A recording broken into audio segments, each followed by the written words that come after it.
Ya, Iqra.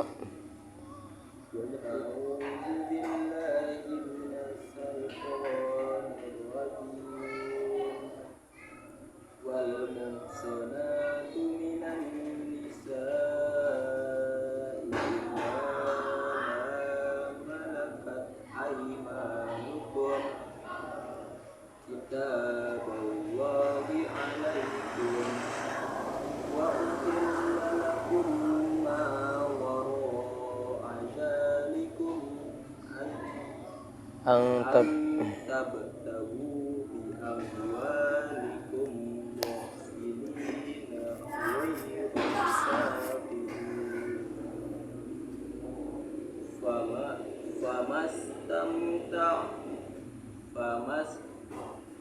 فَمَسْتَمْتَعْتُمْ بِهِ مِنْهُنَّ فَآتُوهُنَّ أُجُورَهُنَّ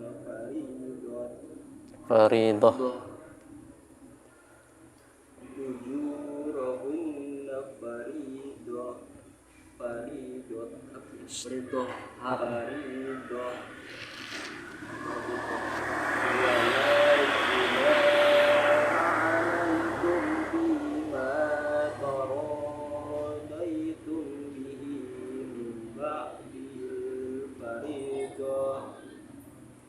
Innallaha kana aliman hakima. Ya.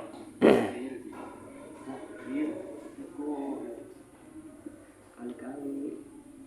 A'udzu billahi minasyaitonir rajim. Wa man lam yastati' minkum qawlan an yankihal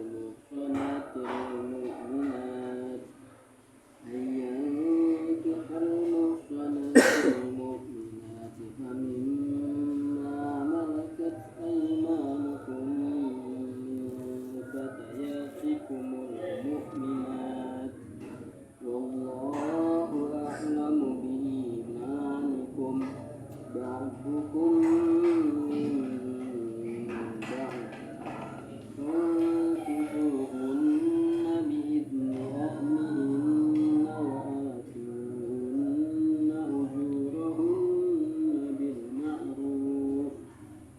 وآتوهن أجورهن بالمعروف محصنات غير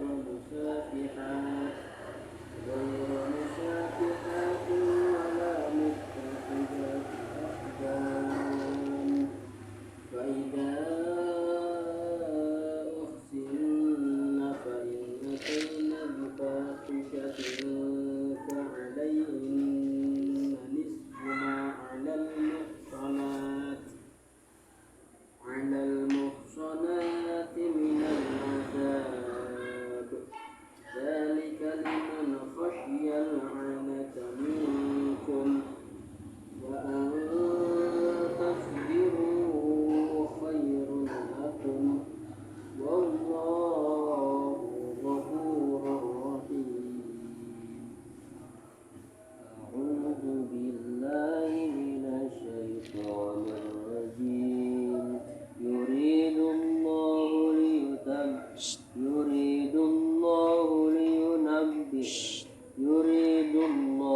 ليبين لكم ويهديكم سنن الذين من قبلكم ويتوب عليكم والله عليم حكيم. أعوذ بالله من الشيطان الرجيم. والمحصنات من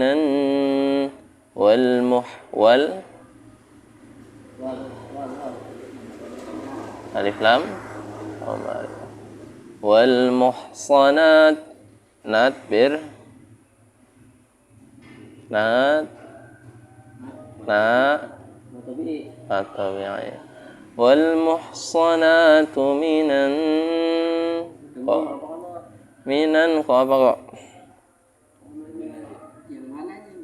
minan yaitu nan ya nan alif lam syam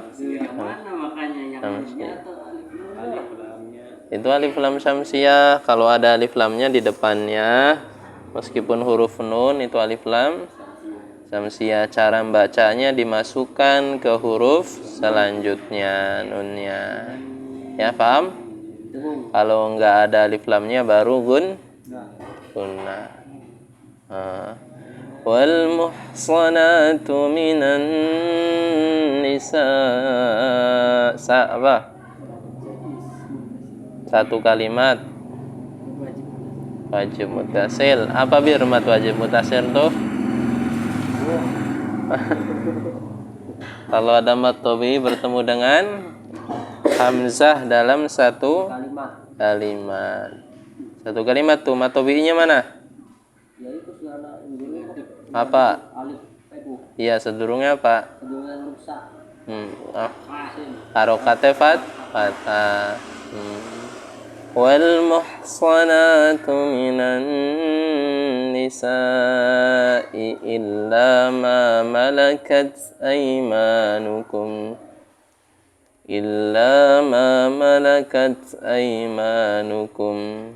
kitaballahi alaikum. Betul nggak yang dibaca nih? Wa uhilla lakum, apa tuh?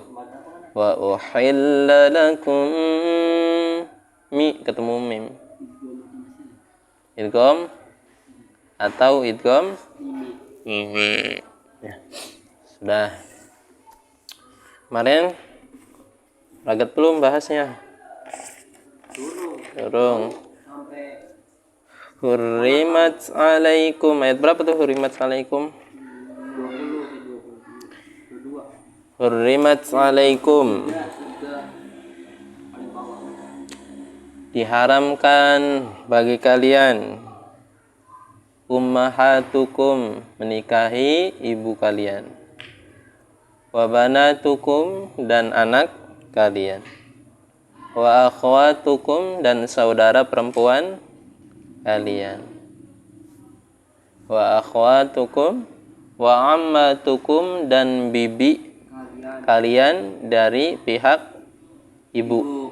Nah, kalau ammah itu bibi dari pihak ibu. Wa khalatukum, khalah itu bibi dari jalur bapak. Itu juga mahram. Ya, itu juga mahram. Haram untuk dinikahi. Ya. Bapak kalian punya adik perempuan itu namanya khalah, bibi dari jalur ayah. Adiknya bapak kalian atau kakaknya bapak kalian, ya, saudara perempuannya itu mahram.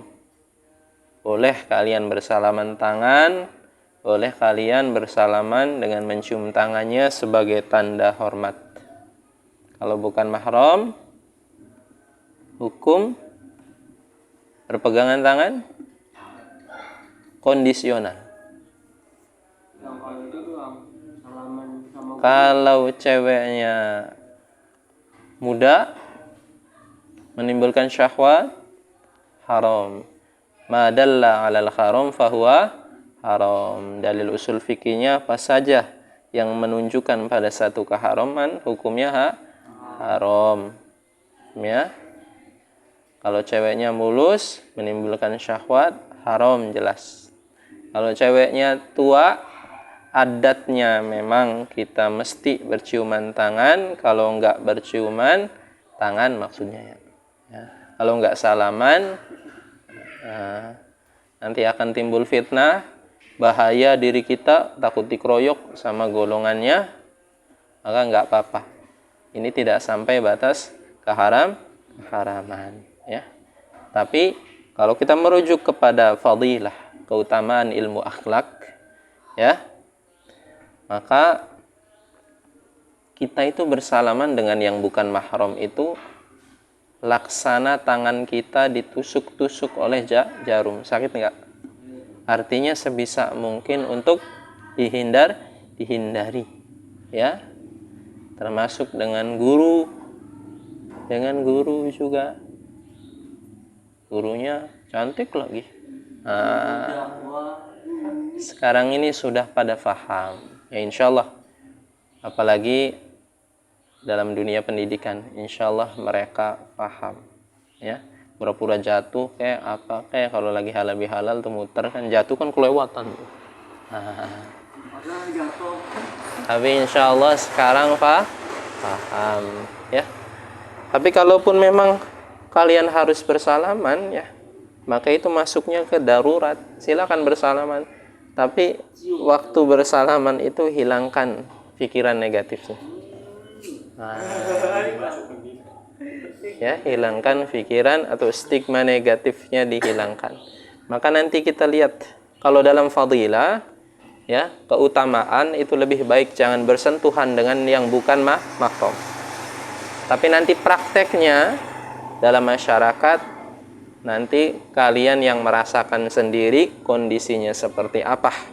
Karena ada ikhtilaf di kalangan para alim ulama ya. Semuanya memang jumhur ulama mengatakan dilarang untuk bersentuhan dengan yang bukan mahram, dan haram mutlak kalau sampai ada skenario lanjutan.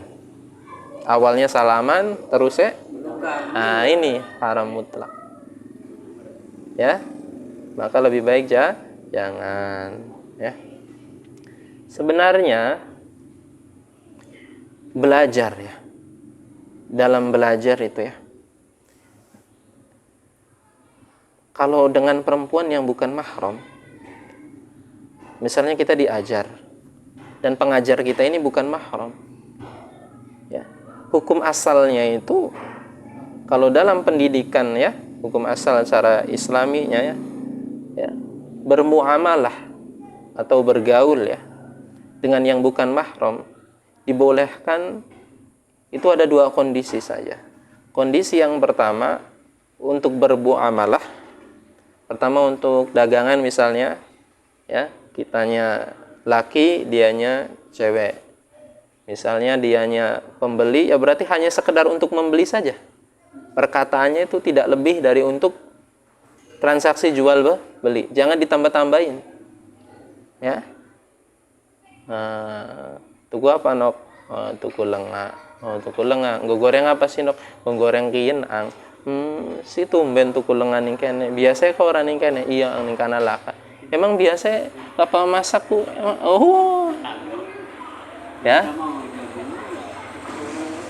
Maka sebenarnya itu seperti itu. Kalau dalam ilmu fikih memang ada koridor dan landasan yang jelas. Tetapi dalam prakteknya nanti ilmu fikih juga nanti disambungkan dengan usul fikih.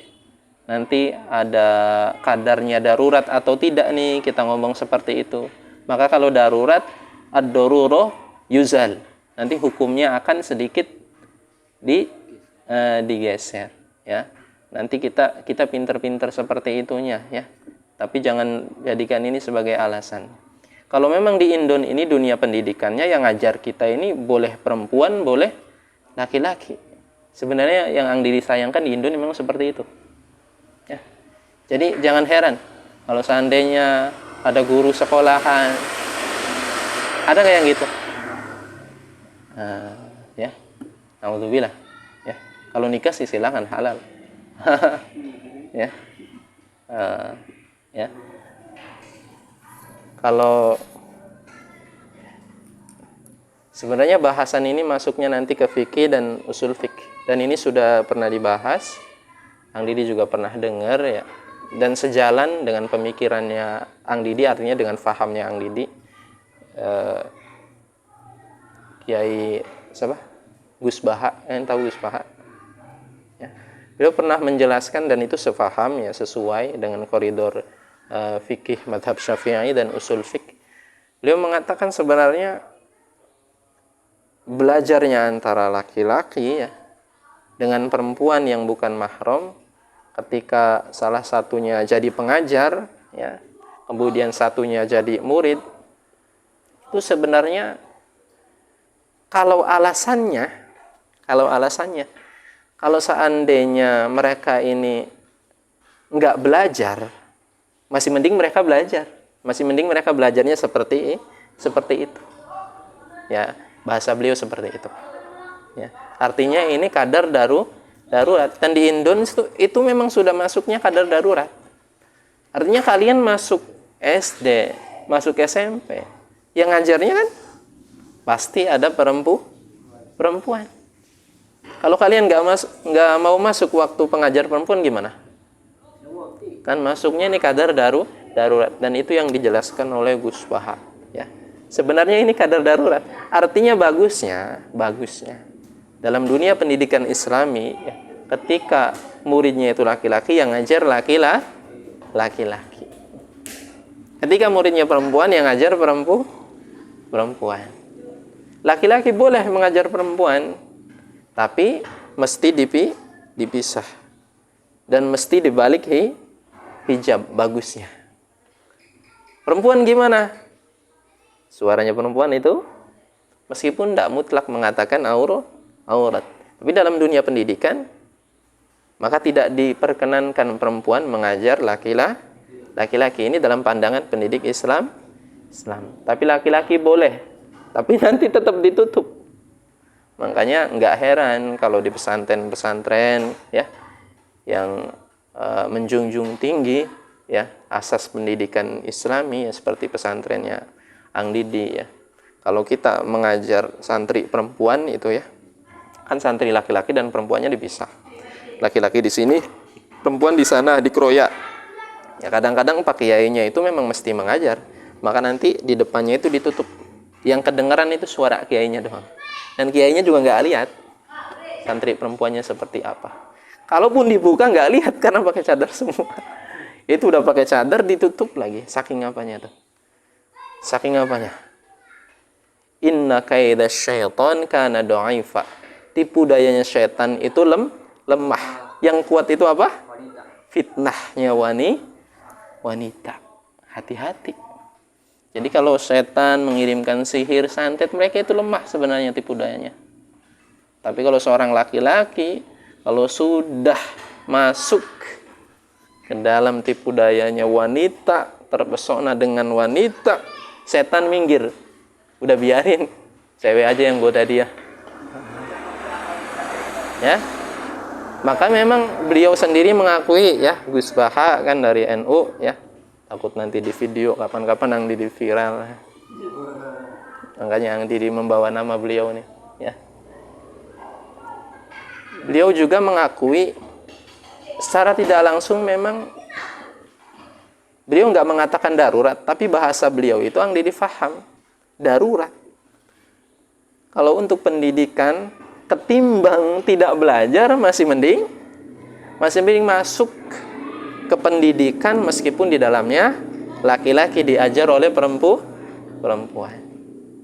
Perempuan diajar oleh laki-laki. Ditambah lagi satu kelas nggak ada hijab, lanang wadon bebarengan, kadang-kadang duduknya di pasang-pasangin. Nah, kalau sudah begini, kata Ang Didi ini udah nggak baik. Ya, nanti substansi ilmunya nanti akan hilang oleh ketidakfokusan anak murid kepada syahwat. Kalau masih sebelah sana perempuan, sebelah sini laki-laki, oke lah. Ya. Kalau di hijab lebih bagus, tapi di Indon nggak mungkin, nanti dikira radikal, gitu. Bukan. Susah ya, serba susah. Ya. Ya, jadi itu diantara mahram. Wa khalatukum, ya, bibi dari jalur mamang, ya, bibi dari jalur ayah kita. Wa khalatukum wa banatul akhi,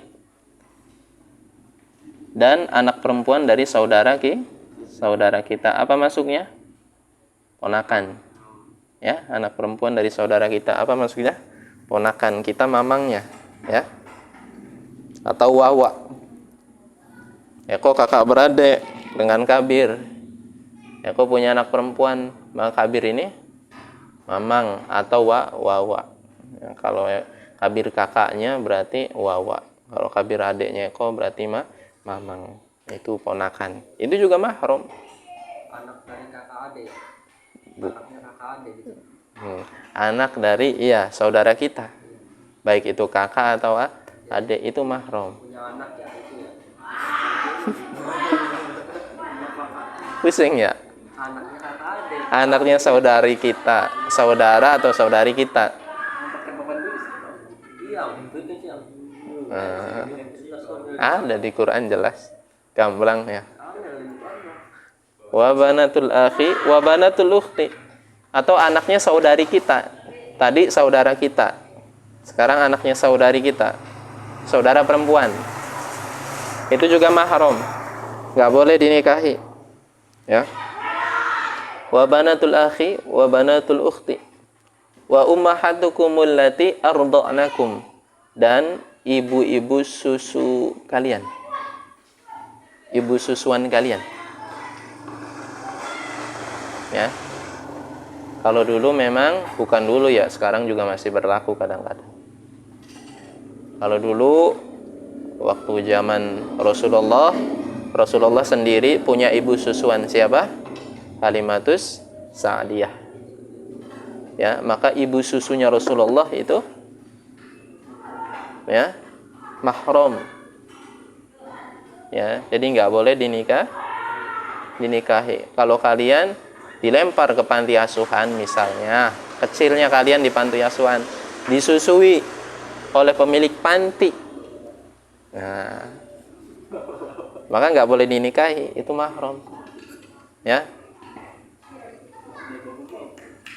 Sekarang ada fenomena jual ASI. Ya awas nih, nggak boleh nih, subhat nanti masuknya. Kadang-kadang ada yang begitu, bukan kadang-kadang sih ya, ada di Indon. ASInya dia pompa, dia jual ke rumah sakit, dari rumah sakit dikasih ke entah siapa anaknya. Akhirnya nanti secara tidak langsung dia punya anak, ketemu dengan anak itu, haram hukumnya untuk dinikahi. Ya. Ya makanya salahnya, makanya seharusnya ini diharamkan oleh MUI seharusnya. Ya.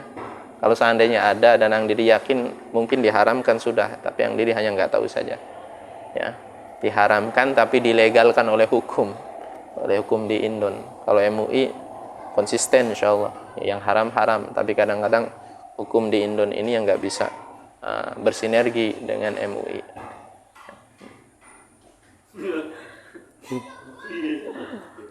Banyak syaratnya nih ya. Kalau pengen viral harus begitu sih zaman sekarang ya. Tapi enggak, Ang Didim bicarakan kebenarannya. Ya. Bukan berarti suudzon dengan MUI. Ya. Wa ummahatukum allati arda'nakum wa akhwatukum minar radha'ah. Saudara kalian sesusuan. Hukumnya itu juga mahram, nggak boleh dinikahi seperti yang disebutkan tadi. Makanya ASI itu nggak boleh diperjualbelikan secara bebas, nggak boleh, kecuali tahu nasabnya. Yang jual ASI kamu nih siapa? Yang beli ASI kamu siapa? Oh itu si dia. Oh jadi yang nyusuin ASInya kamu itu si Kabir.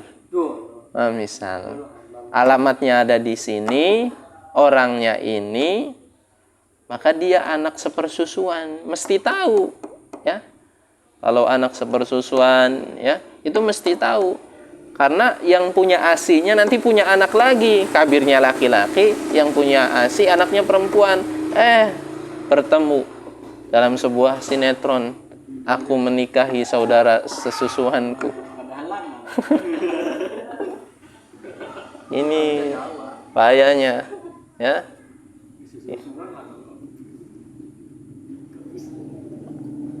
Halal ya. Bayi itu meminum ASI dari bukan ibu kandungnya halal. Cuma harus tahu nanti. Nggak boleh diperjualbelikan secara bebas. Ya. Dengan nggak tahu, ya. Wa ummahatukum allati arda'nakum wa akhwatukum minar radha'ah. Ya. Wa akhwatukum minar radha'ah. Terus apa lagi? Wa halailu abnaikum alladhi min aslabikum wa an tajma'u bainal ukhtaini illa ma qad salaf. Dilarang juga menikahi anak tiri. Tahu anak tiri? Kalau ibunya sudah didukhul, sudah disetubuhi, ya, ada janda bertemu dengan duda, jandanya punya anak perempuan, sudah menikah nih, sudah malam pertama sudah didukhul, maka haram menikahi anaknya.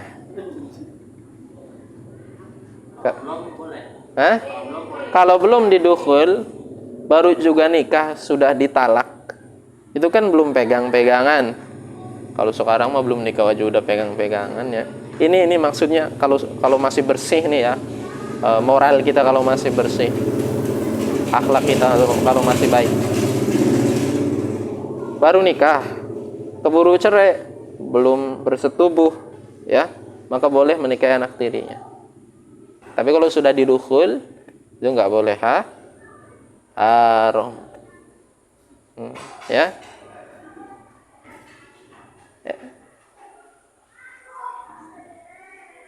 Duda bawa anak nih. Aku lagi bayangin ibunya bawa.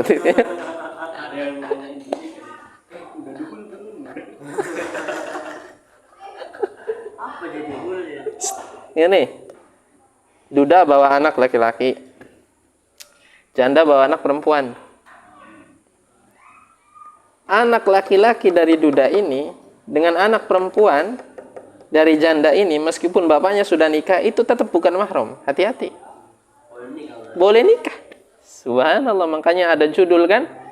Ada judul, bapak saya menikahi anak tiri saya. Ya, bapak saya menikahi menantu saya, nggak tahu, bingung kok, silang loh. Itu halal, itu boleh secara hukum Islam. Ada judul film seperti itu, film Malaysia. Kalian cek aja nanti di Google. Mertuanya nikahi anak tirinya, ya. Anaknya si mertuanya ini nikahi ibunya ini.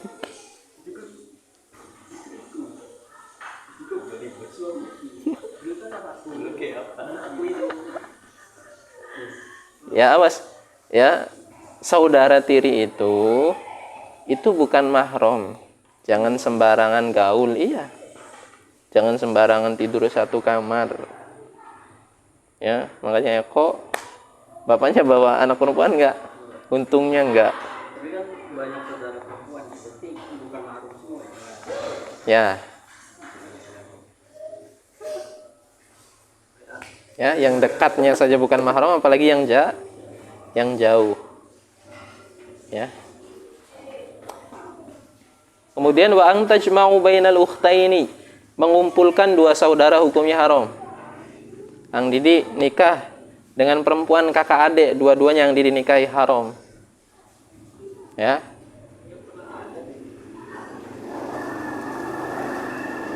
Kecuali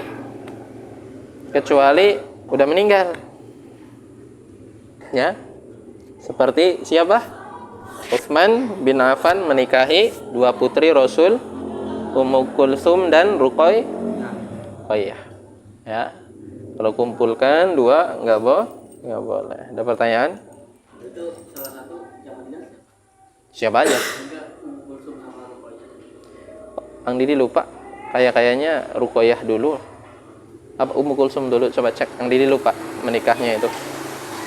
Memang kalau dalam tarikh kadang-kadang ada ikhtilaf ya. Ang Didi lupa, tapi di antara keduanya. Ya makanya Utsman bin Affan itu disebut dengan sahabat Nabi yang mempunyai sebutan dua cahaya atau dua qurratu a'yun. Nah, bahasanya seperti itu. Ada pertanyaan?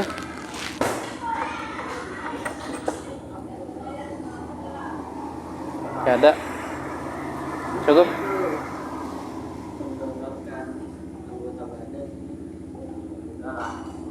Mendonorkan.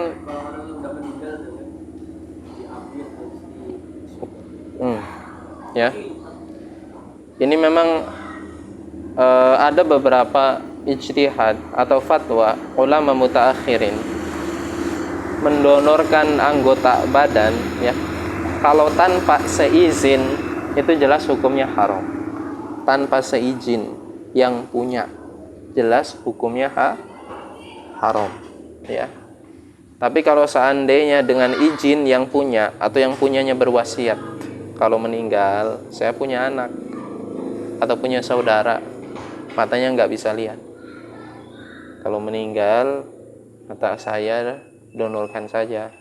Ini memang ada ikhtilaf di kalangan para alim ulama, ya. Satu cabang membolehkan, ya, karena ada ilat maslahat untuk yang hidup.